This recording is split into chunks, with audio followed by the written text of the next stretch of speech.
Oh, how long gone? Lock him up. It's a big day in America, in the United States, in the beautiful country that we call home, Jason, because we finally got news of a release date for the Barbie movie. This is clearly a gay psyop to direct attention away from Donald Trump's arrest and indictment, to get the Queens gagging about Barbie, which I'm very excited about. Let me be clear. I'm very excited about the Barbie movie. But we should not let it distract us. We should not let it distract us from, the legal matters at hand. I'm sure our guests will have a lot to say about the Trump stuff. So let's talk more about DC guys. Yeah, DC guys. Hamilton got a lot to say. definitely tweeted "lock him up" 2 days ago. So he's gonna be walking on sunshine today.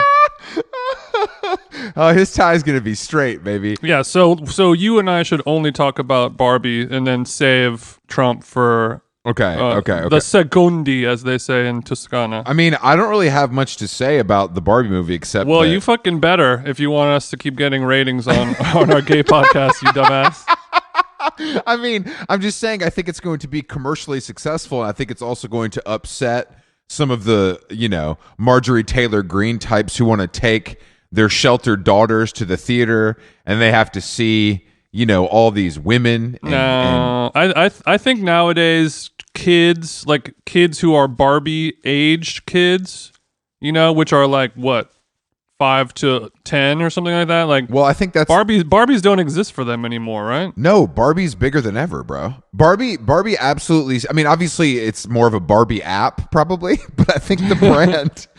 Yeah, it's a Barbie challenge that has in-app purchases that have to be authorized by your parental unit. Exactly. Yeah, it's more of a YouTube show. It comes out every Tuesday. Look, I'm sure Marjorie Taylor Greene's daughter can fucking hack squat more than we can.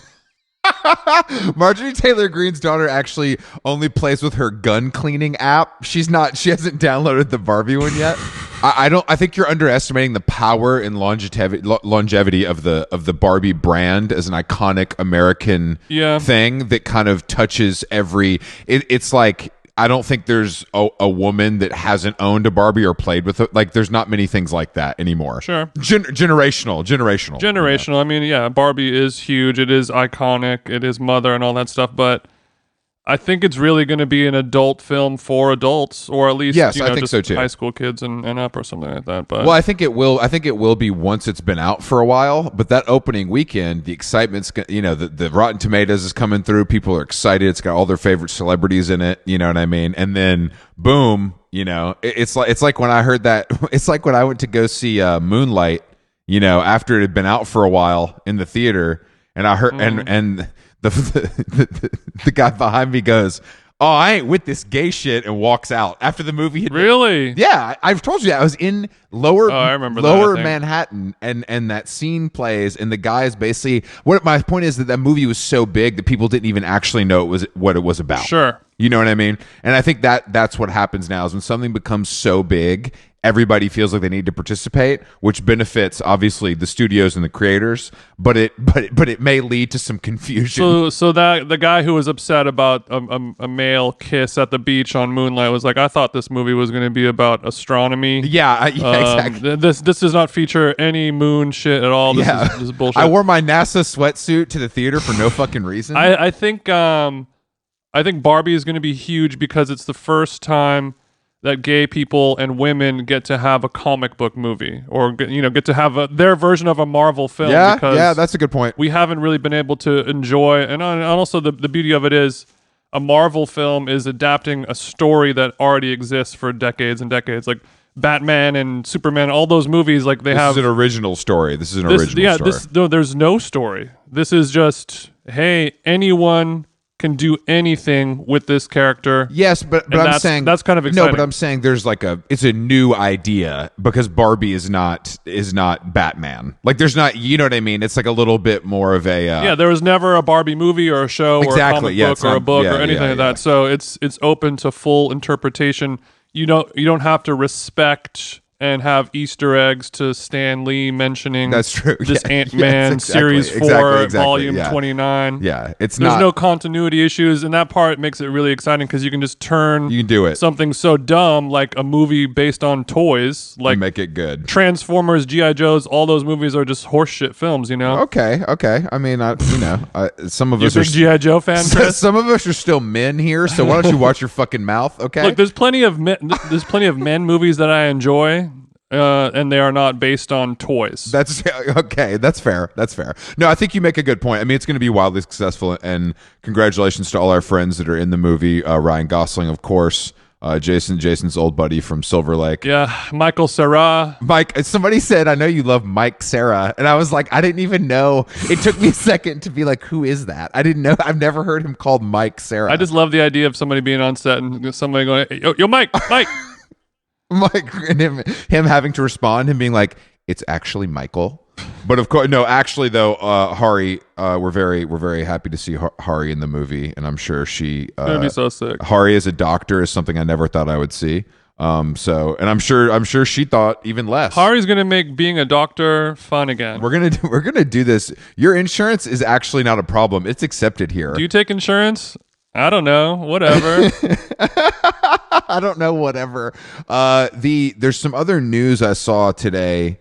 That involves only Barbie, one of your favorite artists and a global superstar, Bad Bunny. Just to clarify, another global superstar artist that I care about more. So Dua Lipa playing a mermaid in the Barbie film. Okay, yeah. I mean, I'm glad Dua Lipa's. If Dua Lipa's acting is as good as her music, every listener, check on your TJs at home after this news has dropped. If she's as good as an actress as she is a singer, I'm still just going to be looking at the abs and kind of trying to ignore. Just imagine r/mermaid and not safe for work mermaid Reddit form is the subscribers are going bananas. There's a lot in of the last 24 hours. There's a lot of active users on that thread. A lot of active users right now. More than usual. But no, so from here to Timbuktu. Sorry, go ahead. So you said Bad Bunny, international superstar, songstress Bad Bunny. Not only was he featured in the WrestleMania event, but there's these pictures of him on a horse with his new quote unquote girlfriend Kendall Jenner, and it looks like, Kris Jenner is right off camera with the shotgun, being like, we're going to get these fucking photos. Now kiss. It doesn't look super romantic. I'm waiting for the Foos Gone Wild post of that image saying what city are they from? And everyone's like, Montebello, Pacoima, Calabasas ass bitch. Hey, it's the relationship this is one of the more fake relationships that they've tried to get us to believe in Hollywood, I think. So what is the key signifier that this is a fake relationship beyond Bad Bunny's clear homosexuality? Kendall Jenner's clear homosexuality as well. So I think oh really? You think Kendall gay? I mean, that's a known rumor that she is lesbianist. Well, there's a difference between a known fact and a known rumor. Well, I mean, unless you've sucked Bad Bunny's dick, what proof do you have, Chief? Just look at him. Okay, yeah, just look at how sparkly he is. I just think that it's the rare double. His shit don't stink. The rare double beard is something that we haven't seen a lot in Hollywood. Yeah, double beard. Double beard is crazy, but it's a victimless crime. It really is a victimless crime, and I'm happy for both of them because I'm sure they're still doing their thing. And Bad Bunny can wear his dangly earrings, and Kendall Jenner can, go to Giorgio Baldi with Cara Delevingne or whatever. It's all good. Wear some leather pants to breakfast. Well, you can't spell Kendall without Ken doll. Okay, making them. This couple is the true androgynous, sexless. Because there's like in the Barbie trailer, there's a scene where Ken to Barbie is like, "Hey, let's go back to your place," and she's like, "To do what?" And he's like, "Honestly, I don't know." I'm assuming Bad Bunny has smoothed over private parts the same way Kendall Jenner does. Yeah, this is so okay. They just ride the horse together. No sexual behavior happens whatsoever. And I also wanted to give a shout out to Bad Bunny for riding a horse the correct direction. I saw a photo on GQ of a friend of the show, Donald Glover, and he was riding a horse backwards in one of the editorial shoots. Are you saying that Donald? I wish there was. Are you saying Donald there's Glover? a set designer or somebody on hand who could get Donald to kind of flip around? I think Donald said, "No, bitch, I'm doing reverse cowgirl," and then they were Donald like, "Okay." is a reverse cowgirl guy, isn't he? Yeah, so they're like, all right, bro, dude, go off, chief. He said, "Let's turn this ship around." There's actually there's a lot going on today. Yeah, there's a lot going. It's a good news day when the president of the United States is arrested in the middle of New York, and everyone's like, "Yeah, that's cool and all, but like, did you see Bad Bunny ride the horse?" Like, it's a little exciting and disheartening. Donald Glover talking about his new production company is getting more ink than Trump getting arrested in I know Manhattan. I almost don't trust it because it seems like a positive thing and a negative thing. Like when I was a kid, you were sort of taught to like, politics are an important part of the world and keeping abreast of political matters and what's going on in the world, that's important. And I think everyone in this current generation is just like, LOL, like clearly none of this matters at all. So I'm just going to like focus on what I'm into, which is if you have a brain and you aren't like a reactionist freak, you know that this is all pomp and circumstance and performance, and it's only going to hurt the Democrats more than likely. And if you're not, you're a person that is posting memes about they got the Cheeto, you know what I mean? And you're just, it's so insufferable on either side. Chris, they did get the Cheeto though. They did. They got the motherfucking Cheeto. You gotta hand it to them for getting the Cheeto. But it reminds me like when you watch like an episode of Mad Men and there's one where Kennedy gets shot, and it shows like an accurate portrayal of the public's reaction to the president being shot, and it's people weeping in the streets, cars crashing. That was into a president light we poles. liked, though. But sure, I know. But when's the last if that happened to Obama? Obama's the last president that we're ever going to like, right? There's no way we're going to get. Yeah, definitely. The world has gone so far up its dystopian ass. Barry's the last one we're going to like, and he's doing it right. He's coasted off. His daughter's working for Donald Glover. He's working for Spotify. Everybody's rich. Life is good. You know what I mean? He did it right. Him and Joe Rogan got the same job. When you really think about it, that's crazy. But yeah, I think that is a good point, though. I think people are just so exhausted by it all that this is like sort of.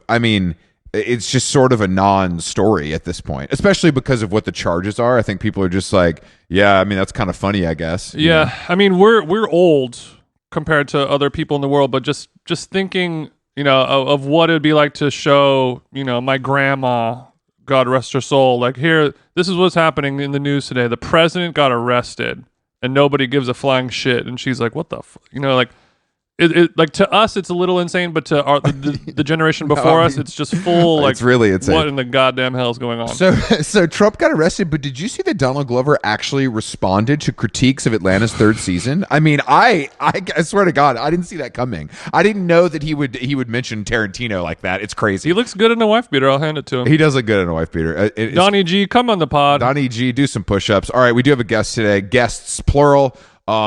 The Walkmen, a classic rock band from Washington D.C., classic rock by way of New York City, are reformed, and they are doing a run of sold out shows all over the country, but starting in New York City at Webster Hall. I think they're doing 5 nights in a row, which is something we're aspiring to. But we're going to talk with Hamilton and Peter today on the podcast, and just really get their take on this Trump stuff. I know these guys need to weigh in. They're desperate for us to give them a platform. Look, the music is fine, but there's bigger fish to fry today, and I think Pete and Hammy know that. If you want to talk about multi-instrumentalists, this is the wrong podcast for you. We've got real issues to cover. Yeah, I'll ask Peter, if you were to score with an organ the perp walk of Donnie T, what would it be? That's perfect. That's the funeral march, perhaps. We'll see. But yeah, let's give him a Zoom. I'm excited to chat with the men. How Long Gone is brought to you by our friends over at NordVPN. They provide privacy and flexibility for you to explore the global internet. Get connected to ultra-fast VPN servers anywhere around the globe to change your IP address and protect your browsing activities. Choose from over 5,500 NordVPN servers in 60 countries. You can also protect all your devices. Do you use Windows at work, Mac OS at home, and Linux for your special projects? Hell no. There's a NordVPN application for each of these, plus apps for iOS and Android. Oh, and also encrypted proxy extensions for Chrome, Firefox, Edge. What the hell is that? Best of all, with one NordVPN account, you can secure up to 6 devices at the same damn time. I have 6 devices exactly, so NordVPN is perfect for me. I use it for all of my Kazakhstani MP3 websites where I have to DJ Alison Roman's book release party this week. And in order for me to secure all these dance hit classics, I use NordVPN to bypass any type of funny business with, paying artists money for their music. Screw that. Just make sure you go to nordvpn.com/HLG. It's a risk-free 30-day money-back guarantee. You can use it for so many different things, just general safety and security of your computing, whether or not you're doing any funny business on the net, even if you're just a regular person, it's all there. Make sure you go to nordvpn.com/HLG, and that will be the best deal on the internet, only through How Long Gone. Yeah, it's so nice today. Oh my God, it's like perfect. I know it's that day where I would love to be sitting on a bench, kind of watching life pass me by. But it's a great day to podcast, huh, guys? Yeah. In my basement. Soak up the sights and the sounds of the world. Definitely. Are you in New York? Are you there preparing, or are you? Because you don't live there. Oh, you do? No, I do. I'm the only one in the band who lives here still. Yeah, I'm coming to you from Brooklyn. I feel like when we talked to you last time, maybe you were just in DC. When I talked to you last time, I was in DC for the quarantine. Oh, okay. So you never left New York. I didn't. It wasn't my first choice. No. I was just there. I like the way you said the quarantine, because we honestly did need to be reminded of the quarantine. Yeah, right. No, it's true. I mean, not joking. No, it was just not. Yeah, not my first choice, but that was life. I didn't put all that together. And Peter, when did you give up and move to LA like me? I moved out of here 8 years ago. 8 years ago? Jesus Christ. Yeah. I mean, yeah. You guys have met, right? Peter, Hamilton, Peter. Yeah.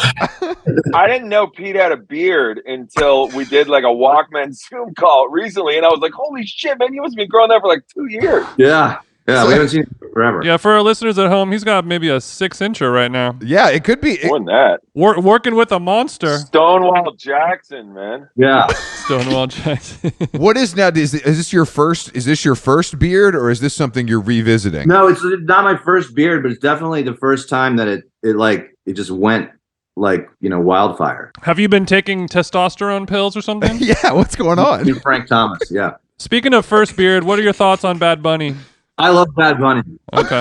I my wife got a Peloton, and okay, the music's just awful on all the rides except for the top rides. So I just listen to Bad Bunny like all day. So that's the one tolerable music station on Peloton. It's fantastic. Daddy Yankee. That does get me pumped. I would love. I mean, what is your dream workout music then? Because I feel like it's going to be some freaky shit. No, I just think it's like because a lot of popular music, the beats are like sort of kind of downers now, and I feel like yeah, that's true. That world, they just sort of. I'm still very familiar with the beat. I find those beats much like the popular genre drill. They're all like it's doom, it's like the same. But I guess that's good because it's familiar. Dunka dunka, that sound exactly is like what's going on when it's not on. So I'm fine. Okay, gets you pumped. Yeah, but up. I think the popular music genre now is like I'm sad in the club, which is not a good cardio type of music. I don't know what that stuff doesn't make sense to me. I think that's my problem. Is I don't know what to do with that. I know what you mean.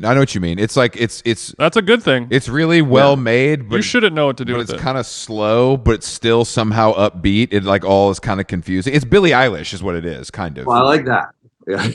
But I feel like Jason, is that a good example of what you're saying? Because that's what I think of. I mean, almost any pop music that you hear nowadays is a good example of that, but it just feels like It's like fucking with a condom. The whatever the sauce has been kind of sucked out of it, and it's a little lifeless. Yeah, I agree with you. But I think that the Walkman is good cardio music. It's good runner's music, and I'm sure Chris can speak from experience on that. I've ran to some late stage Walkman probably in my life. I can add a song or two to the playlist. You know, you guys sandwiched after the first time we played David Letterman. His publicist wrote us to say that he had added the Rat to his jogging playlist. That's so sick. I mean, the Rat is a great something I'll never song. forget. That was sort of like an accomplishment. That was a life marker. That's really good, actually. Also, I wonder, I would love to see Letterman out running. I've never seen that in New York before, and I know he lives in Tribeca. He's got a beard. Actually, he does have a beard. He does have a nice. He's one. working with a real monster. Yeah, he gave up. He gave up once he didn't have to. Once he didn't have to be on TV every night. He changed his whole game. Yeah, he really did. We'll be there one day.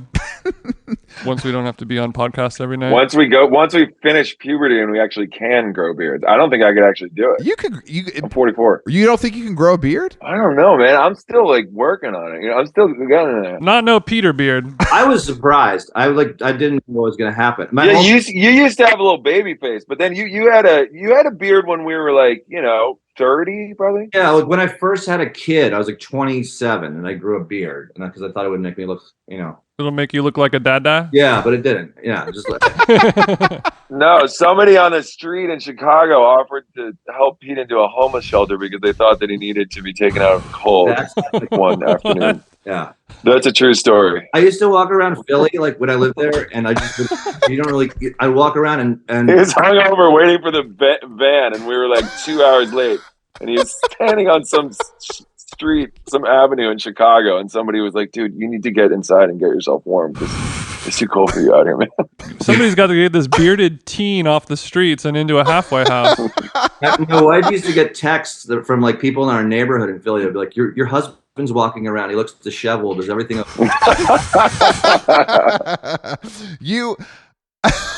No, this is just his process. He's a musician. Don't worry about it. He's a musician. You know, these guys are freaks. You know how it is. I didn't know that. Yeah. I just feel like beards we've gone through such a popularity phase with beards that they're not considered that crazy anymore. But I guess maybe I'm wrong. It's like a face tat. When you have one, you get a little scared that you're going to get grouped in with the wrong type of people. I mean, you are adjacent to a lot of bad beards. Could you explain what those kinds of people? Yeah. Who are those people exactly? Yeah, who are those people? I mean, there's so many. It's like there's so many different types of bad people that have beards. I don't know where to start. So like, you have to kind of like.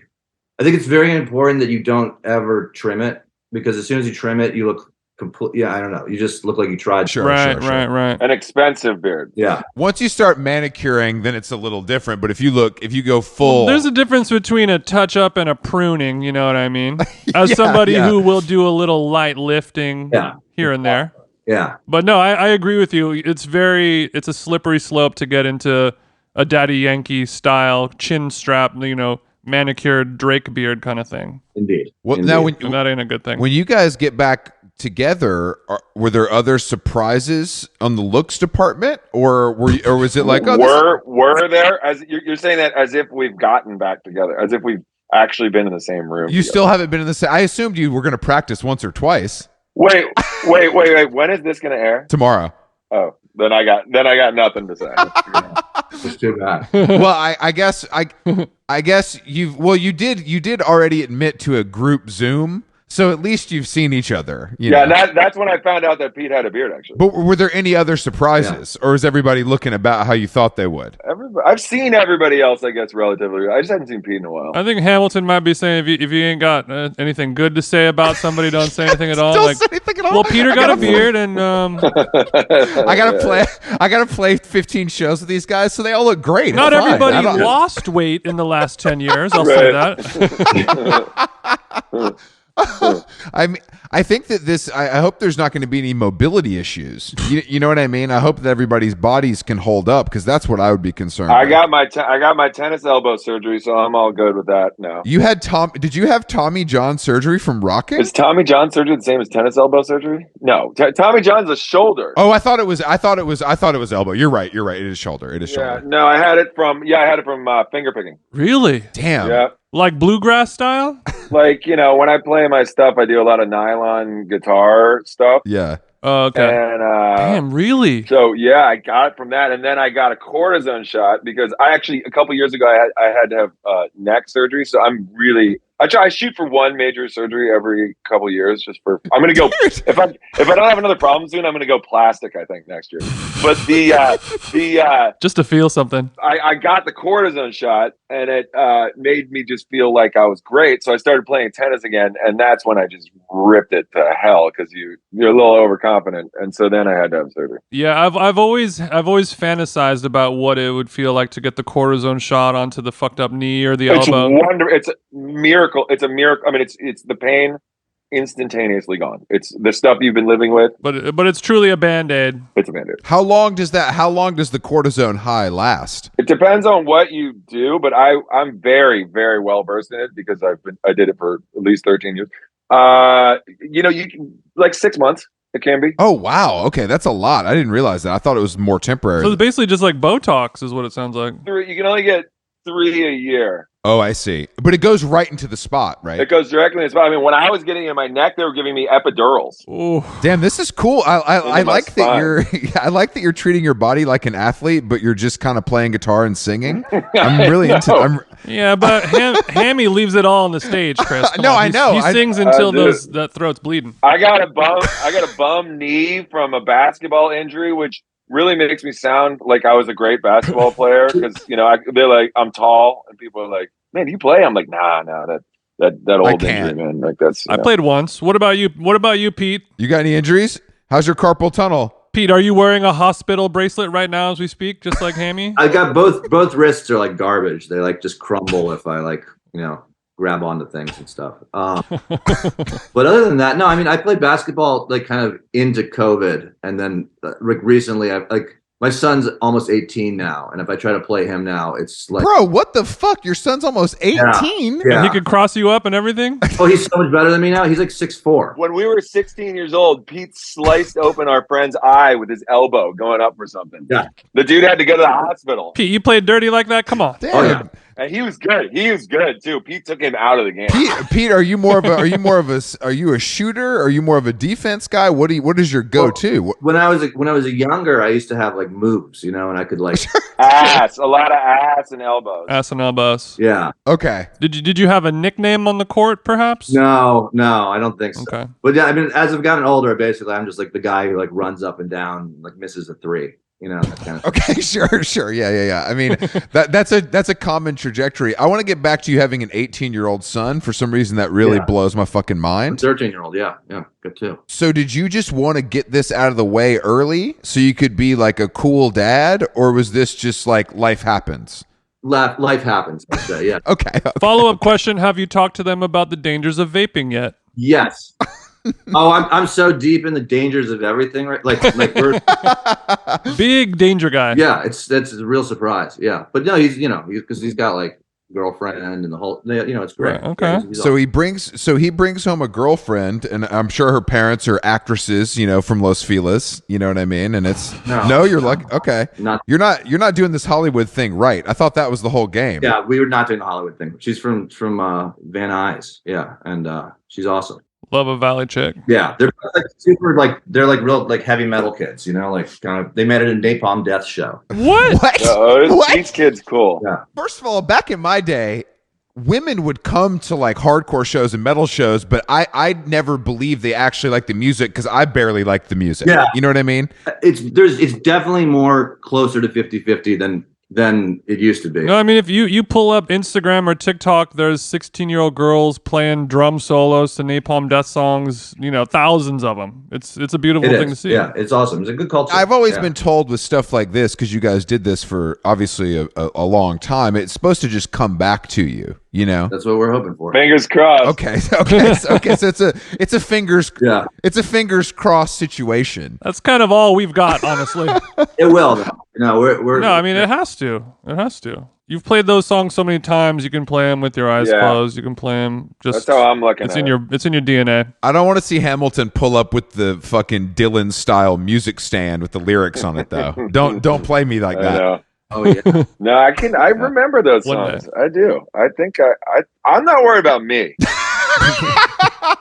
Honestly, I think we're gonna be a lot better than we were for most of the time. Why do you say that? I just feel like we were not the most like consistent band ever. Sure. We also we're to quote somebody else I read one time, we were definitely not a high five in the end zone kind of band. We weren't like pat each other on the back kind of band. So you do that for 14 years, night after night after night, and your performances are going to go up and down. Yeah. So, you're saying to me that you guys weren't super encouraging of one another, and maybe you would let each other know if something wasn't up to snuff? And I think maybe you wouldn't let anybody know anything. Oh, I see. Okay. Communication. Nobody's hopping on the kick drum and being like, "Hey, man, good job. No. Let's get into the pocket for a while." Peter wanders over to make some eye contact with his fellow rhythm section member. Now that Peter's living in LA, he's microdosing ayahuasca. I'm sure he's much more in tune with communication and asking the universe and his band what he needs from you guys. Is there also a possibility that maybe there's less substances being consumed at this stage, so maybe the performance will benefit from that? Nah, not here in the big city, I can tell you that. So you guys this is a little bit of, you get to revert to some maybe past behaviors. This is a nice excuse for that. I like that. That's a good reason to reunite. Yeah, maybe try to clean up our act a little bit. Some of you guys, I'm glad these shows are already sold out, because you don't sound super confident, but I believe you. I mean, No, man, we're confident. No, we're so confident that we don't have to stress at all, man. We're gonna just get out there and kick everybody's ass. Okay, I see. Feel like the other thing is that we weren't. You kind of get it. You get bored of doing this or that, and you kind of go different directions. But like the very small amount of conversations we've had about it wants to kind of kick ass and do thing that, like, because we all make different records. You don't. There's no outlet for like this rock and roll band type thing. That. So I think it's like we know what it is, and it's going to be fun because of that. You guys know the assignment, which is to rock harder than you normally rock. I mean, in a very specific way, but yeah. Yeah. With your unique flavor. Yeah. Hamilton, I actually saw you at the Carlyle. Oh yeah, this year? Yeah, like a couple weeks ago, or whatever. This was a great year. This was actually, I think, my favorite year of all of them. And I'm more interested in the part of the deal where you live at the hotel with your family. Okay, I would like to tell you a great story about it. Okay, please. That I texted Pete actually the other day. Okay. This is why I love podcasting. So on the last night of the thing, the final night, they give me nice rooms there to stay in, which is one of the main reasons I do this, so that my little girls can come out there and do it, because it's fun. Because to be perfectly honest, they don't pay me very much money, but I really like playing the shows. But it really is such an adventure living there, and it's so fancy and stuff, and like so anyhow. I had a friend who had bought a big table for the first week and got COVID and couldn't come. So they sold it to someone else or something like that. And he really wanted to come. He was going to bring his whole family down from Boston. But so he really wanted to come. By the second weekend, he had cleared up or whatever. So he was like, I really want to come down. I'm going to just come by myself. And, it was already sold out. I was like, I'll just sneak in the back door. It's the last night. That'll be fine. Mm-hmm. And so sneak him in. He comes in with the band. He goes over to the bar, and I guess he just starts drinking those $27 martinis, and they go down. They make them real good there. Sure. And they go down like water, Mm-hmm. So he had by the time I got off stage, he had a lot of those. And we went up to my room, and we had, and so like a lot of people come up every night, and they all want to party, which is fine and great, and they've all spent so much money to be there that I can't like really turn my friends away. So it's like, but after like 14 nights or whatever, you just like you kind of like can't really party anymore. You kind of want to really. So one trick I did learn halfway through is that you say like, hey, does anybody want a cigarette? Like, so everyone's like, yeah, and I'm like, let's go down, yeah. So everybody goes down. In the front, everybody fires one up. You can hang out with everyone for a little and be like, all right, that's it for me. Good night, everybody. And then go back upstairs. So we get downstairs with that big group. And there's a extremely famous actress who I'm not going to drag into the story, who had been at the show. I don't know her. but she was over like a couple feet away. You're saying she just bought a ticket as a fan. She had been at the show, and yes, and people had been like, "Have you seen so?" Okay. And Lydia so, Tarr is here in the flesh. It's fucking insane. I was gonna go over and say, introduce myself. Thank you for coming to the show. As my friend who'd had all the martinis, he was standing right next to me. I was talking to someone else. I was just about to turn around and say hi to her. My friend takes one drag off of his cigarette, looks me. We're standing in front of a 4-foot poster of myself, by the way, on Madison Avenue. He looks me straight in the face and just projectile vomited directly into my face. No, dude, on like your The face? Exorcist, like a hose, like straight into my face, and then turned down and vomited everything else in his body onto Madison Avenue right there.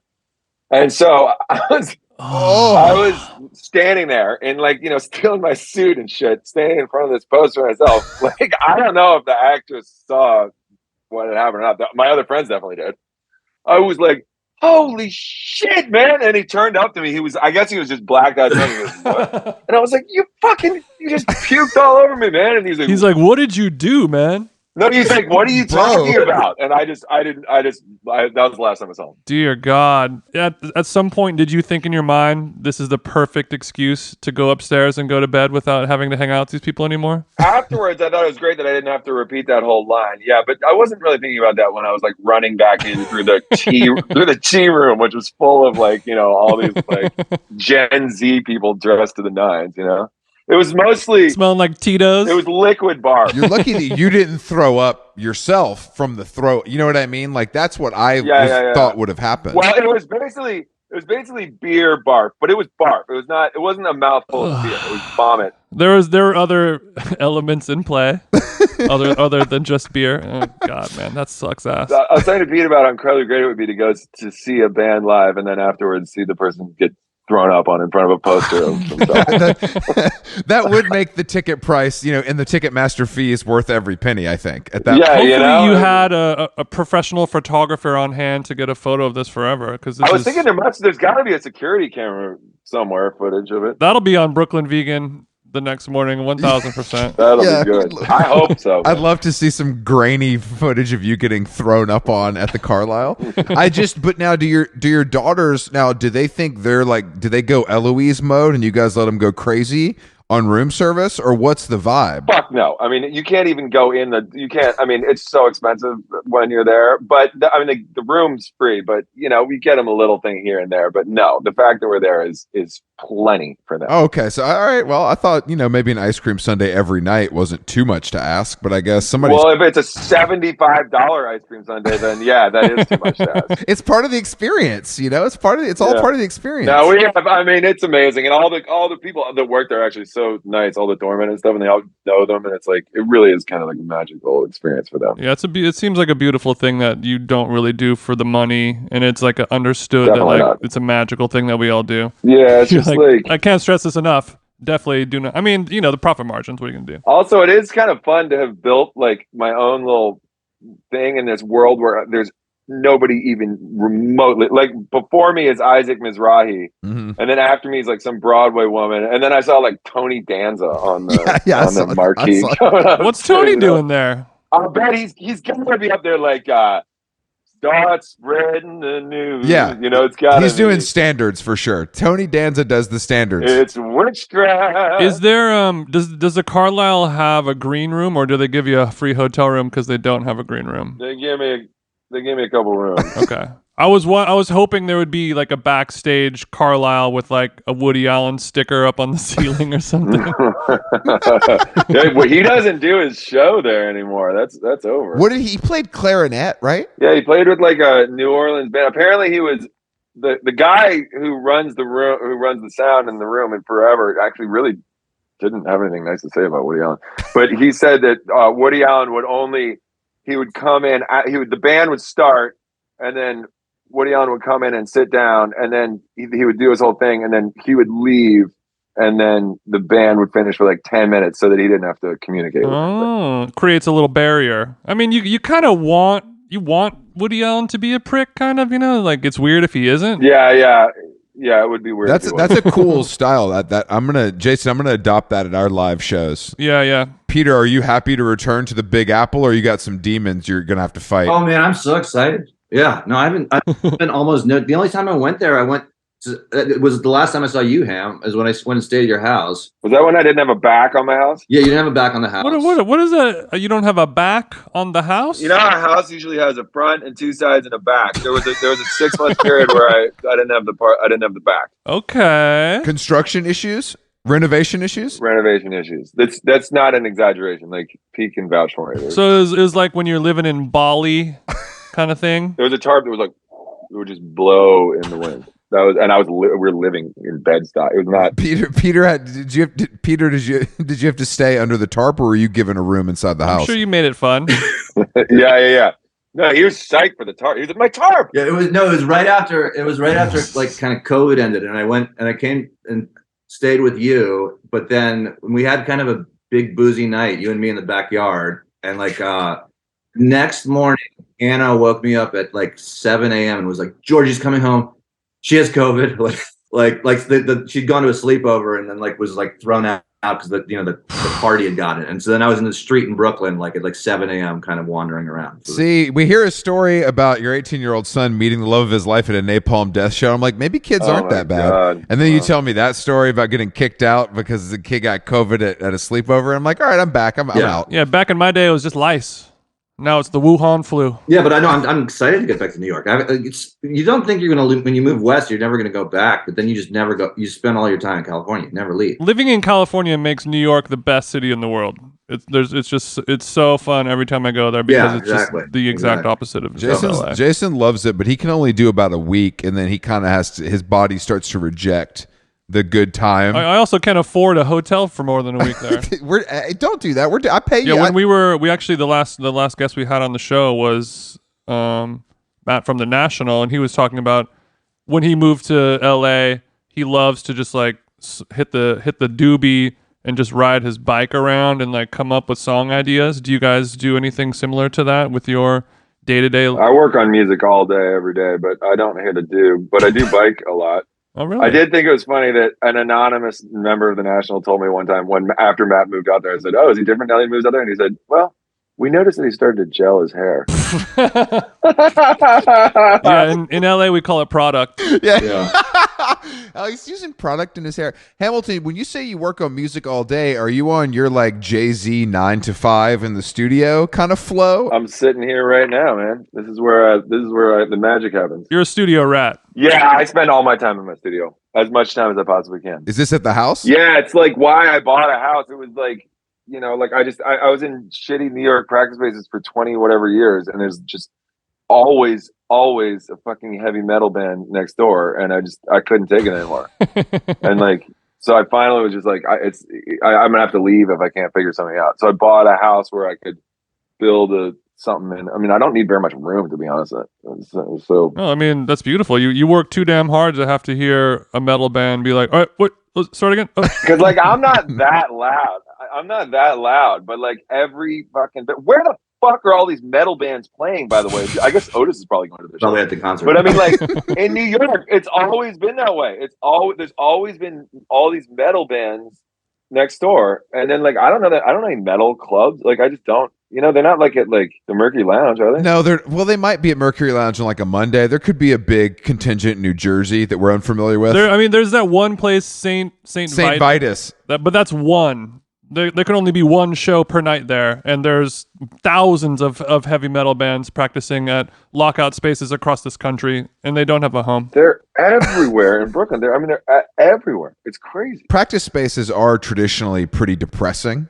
And I don't think that doesn't feel like a fun place to write. It feels like a fun place to practice and get out. Actually, we were always, I didn't mind the force. We were always not afraid to put ourselves in a penalizing position. We had a practice place in Philly that didn't have heat. And so you'd be so cold that you put your shoe on the space heater, and then your shoe would melt onto the space heater, and then it would be burning rubber, literally, and then you'd have to back it off, but then you get so freezing cold. We had that place for like years. The whole time. You tried to warm your shoes up on the heater? Well, your toes were about to freeze off, so you put your foot on the space heater, and then the space heater ended Warm up up the tootsies a little covered bit. up in these black marks of everybody's burned, melting shoes. Yeah, that's what I remember about that place. Damn. Okay, so you really do deserve having a nice home studio in your house. You paid the cost. We paid our dues, man. Yeah, we did. We had some shitty spots. Did you never have a phase where it was like you and kind of your contemporaries in the similar practice space? Interpol down the hall? No, we had that. The Dumbo. Yeah, we did. Yeah, Animal Collective down the hall. Step your money up. We're practicing next to Animal Collective now. Suck my dick, bitch. All that, yeah. We made it. All that stuff. Ooh, the unicorns are here. Oh, let's go. I just remember when I used to manage a band in Atlanta, there was only a handful of like professional bands, and there was one really nice practice space, and it was this band Cartel, a band called the Black Lips, and Mastodon, and they were the three professional bands. Not a bad trio. And because they all did it professionally, they would like be there in the middle of the day, and everybody kind of just like became friends. Yeah. Because it's like we're the only guys that are around, and like it was a weird bond that they had. And then of course it devolved into drug use, but that's kind of what the point was, you know. And I feel like a really nasty practice space can bring people together. It'll make you become friends with Mastodon. Yeah. Anything's possible. Anything is fucking possible. I wanted to talk about spaghetti dinners, you guys. Oh, yeah. You guys have an old tradition of hosting like your version of a fan meet and greet kind of thing that you're also reviving for this comeback tour. Is that true? Yeah, we Indeed. got attacked by bots for our Philly shows because I don't know. I don't know why. Maybe it's because the tickets were selling well, so some robot attacked it for some reason and bought tickets, and so we had to put them on the market, I guess. And so I don't know, for some stupid reason. I don't know. Pete, was it your idea? Well, we did it years ago. We did it. It was like a really dumb thing. We canceled a show, and then we were like, okay, what's the stupidest way to make up for that was to have a spaghetti dinner. And because like the place we're playing used to be a spaghetti warehouse, which is a restaurant.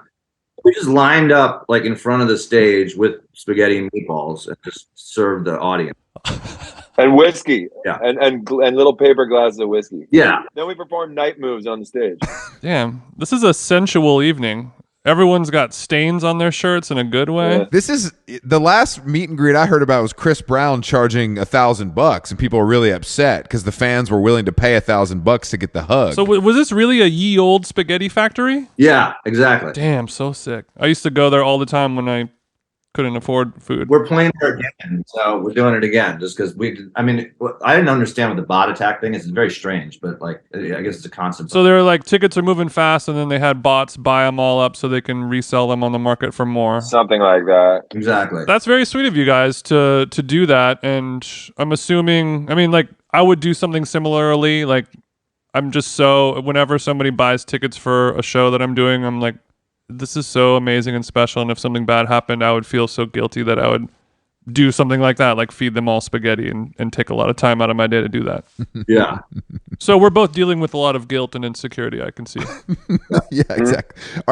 Where is the tour? Are you going to? It's New York, Philadelphia. Where else? Like DC, Just Atlanta? Like Heaven, Chris. Oh yeah, we're sharing the bill at Just Like Heaven. So if you guys want us to Your plan? if you guys want us to introduce you or anything, just let me know. We kind of have a little bit we can do. Like you sit there with microphones. Like I've never seen a podcast at a festival. Like, Well, I'm gonna be there just myself. I'll be there DJing, and they have like a DJ area. But then they suggested that we do a live podcast to kind of kick it off. So we don't know what it's going to be like either. Yeah, we have no problem just going up on stage for an hour and just kind of bullshitting and making fun of stuff, which is not that tough. But if you guys, are free from 12:15 to 1:15, I'll do that. come up on stage and we could play some games or something like that. that's definitely my solo slot at the festival is 12:15 to 1:15. We can do some Fallon style. We can do some Fallon style celebrity twister and stuff. We can kind of burn some time. We've never done a festival actually. We've done a lot of shows and we're doing more, but we've never done a festival. And I don't know if we want to do more because it just seems kind of funny. Where is it? Where is it in LA? It's on a golf course next door to the Rose Bowl in Pasadena. It was not in the Rose Bowl. Okay, I thought. Wow. So no, it's not in the Rose Bowl. It's actually it looks exactly like a smaller Coachella. It's just like a beautiful green park that's literally like it shares the same parking lot as the Rose Bowl. And it's just normally like the artist parking area is like the 14th hole. You know, it's literally on a golf course, which seems odd, but it's a very cute little festival. It's very family friendly. It's nice. Cool. And it's good for old people because it's like it's over at like 10. I like the sound of that. Go home, watch Succession, jack off, you're done. No shots at you. No shots at you guys. Obviously, we're old people. We just mean kind of. Obviously, it's geared towards a certain age group. Is what we're trying to say. Yeah, it's definitely a nostalgia fest. Yeah. Last year, actually, Jason took me to Coachella for the first time. The first festival I'd ever been to. We went for one day. Yeah. And I think going for one day might be the trick. Oh, like if it works out where the people we left in the morning and drove back and got home late, but not having to sleep there made it so much more palatable for me. No, it's always a lot. It's very, I mean, but it's interesting because the artists are so different. Those huge ones like at Coachella or Lollapalooza now that it's like it's just like Taylor Swift and shit like that. No, it really is like the biggest. No, we saw Harry Styles. Like Harry Styles headlined. We saw Spiritualized in the afternoon indoors and Harry Styles at night outdoors in the same day. Which is where else can you do that? Yeah, it was me, Chris, and 37 dudes watching Spiritualized at 12:15 to 1:15. We saw, this is the best part about this is Jason, we're like standing backstage and he's like, yo.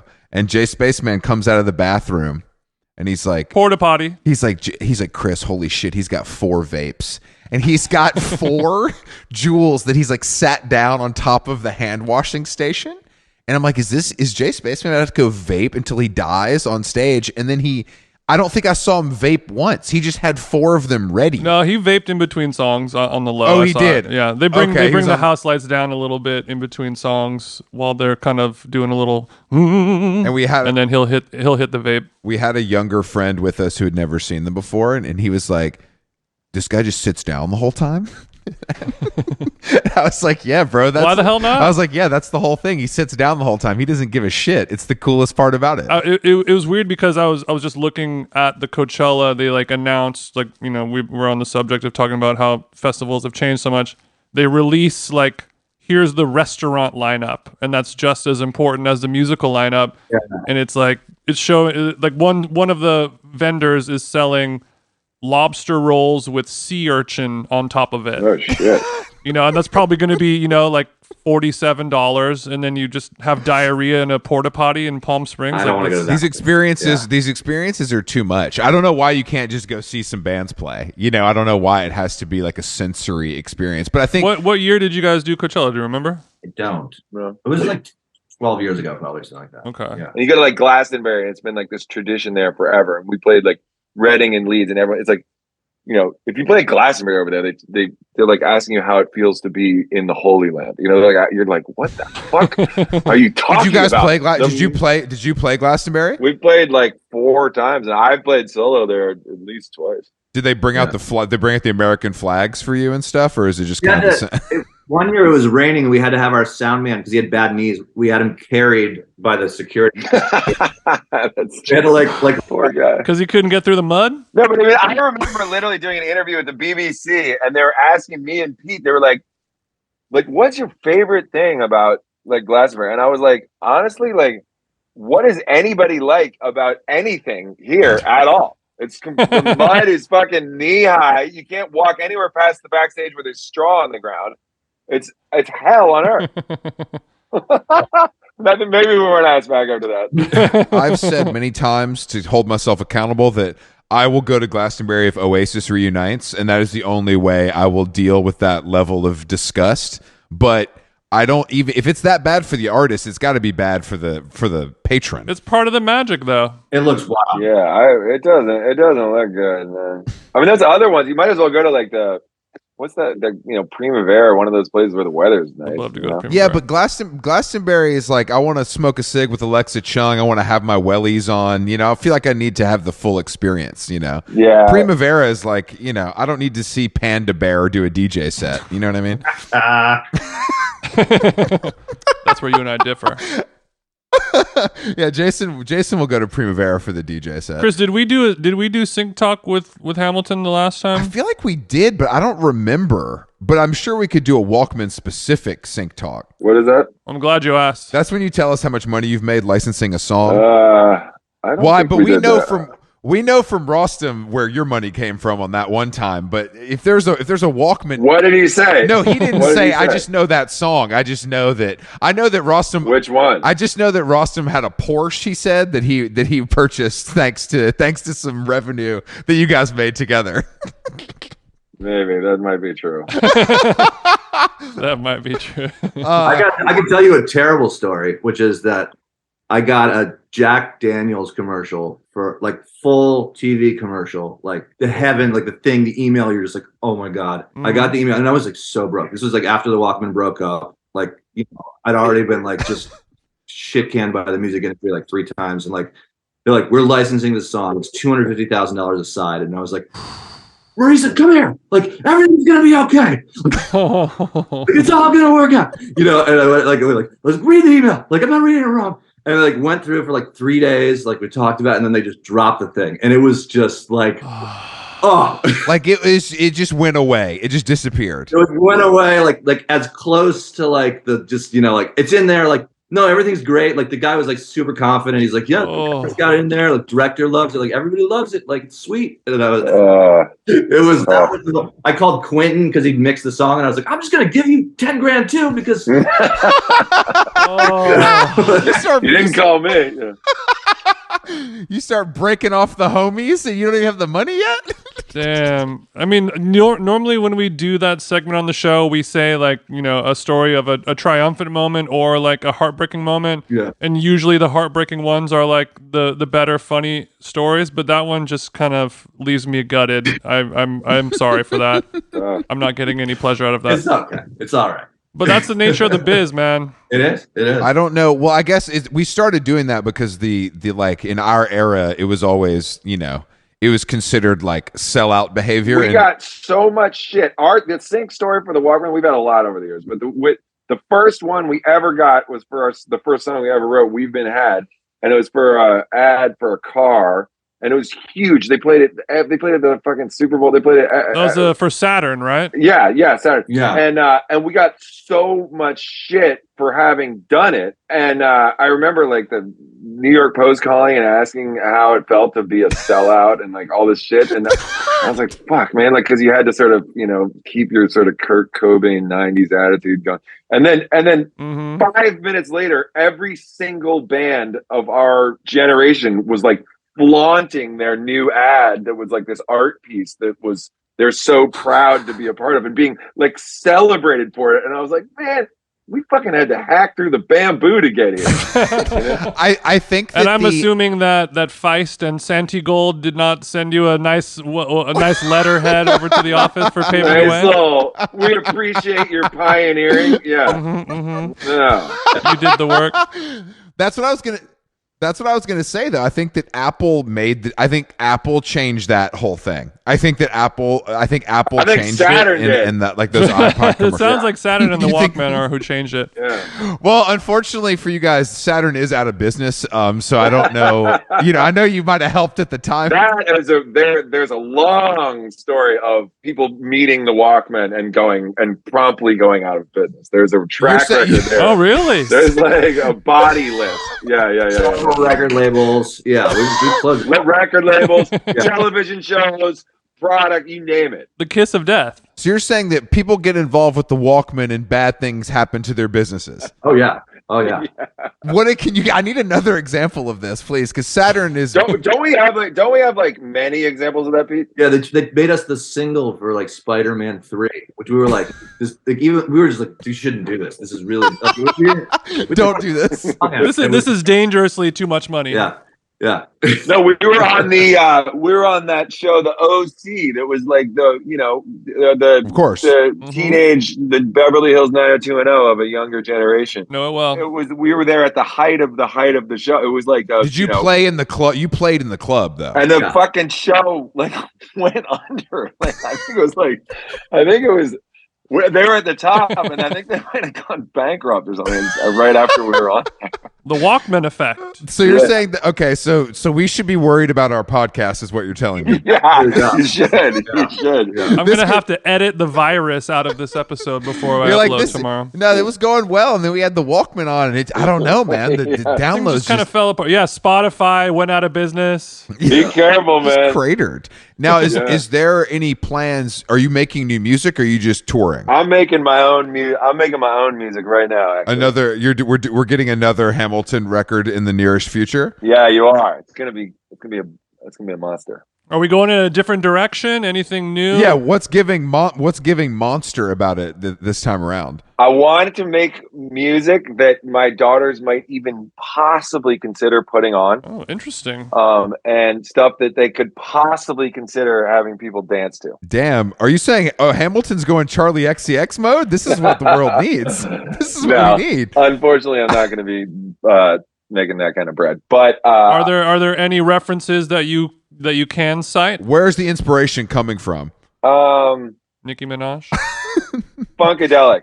Parliament Funkadelic. Okay. That makes a little more sense for you. It's rock and roll. I play rock and roll. Yeah. We didn't think you were going to go too far off the path. No. But you know. I feel like it's. I thought I was finished my record a year ago, and I'm really glad that I was sort of talked out of thinking that I was finished with it, because I would have just made another record that would have sounded like not that much of a surprise that it was my next record. I think so you're saying you went and turned it in, and they were like, maybe spend a little more time on this.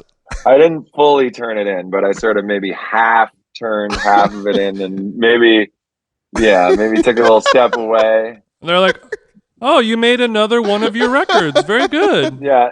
Sort of one of those, like, this will sell exactly. Yeah. Great. Okay, we can predict what this is going to do. That's great. Well, I mean, it's fun to shake things up, man. Yeah, we'll see. You never know, but you might as well try to, falling on your face is probably better than just kind of fizzling. I agree, but we'll see. I agree. Is there any fear associated with this, or do you feel pretty good about it? Of course, there's always fear with all music that I ever make. I'm also doing a movie right now, and it's absolutely awesome. But the music is really, really front and center on the score, and like it's a little scary because I don't want people to start being like, this asshole is getting so in the way. It's just the music. Like, you're supposed to be out of the way. Yeah. I'm really taking center stage. The soundtrack is playing itself in this film. Yeah, I mean, well, they're sort of editing to a lot, because I got really far ahead of them with the writing, and so they're editing a lot of the movie to the picture.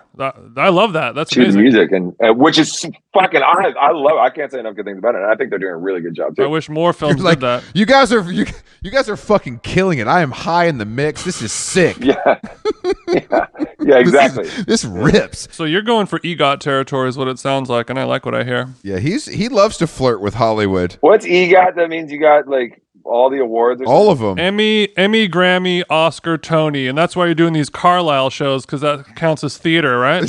Yeah, exactly. So what? So that would be my Tony. Mm-hmm. Okay. But the next year, you might have to incorporate a little jazz tap into it. Right, I can do that. I mean, nothing is more studio rat than scoring. You just sit. That's literally all you do. You just sit. You're gonna go Trent Reznor. I bruised my coccyx, my ass when I was in La Jolla, California 6 weeks ago, and I still sit here doing my scoring all day, and I get up and I'm like, How did you bruise your ass? I was at a Mexican restaurant in La Jolla, and my little nephew, my wife, I don't know the relation, I guess nephew.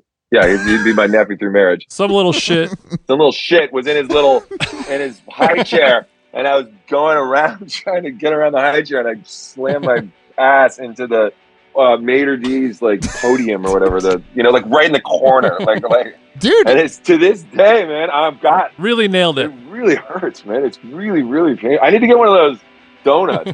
Are you a clumsy guy, or are you just losing your facilities with age? I think I do tend to drink a lot, but I don't know if that is. I'm not sure if that's it or not. It might be tied into that. Did this Mexican restaurant serve any margaritas by chance? They might have.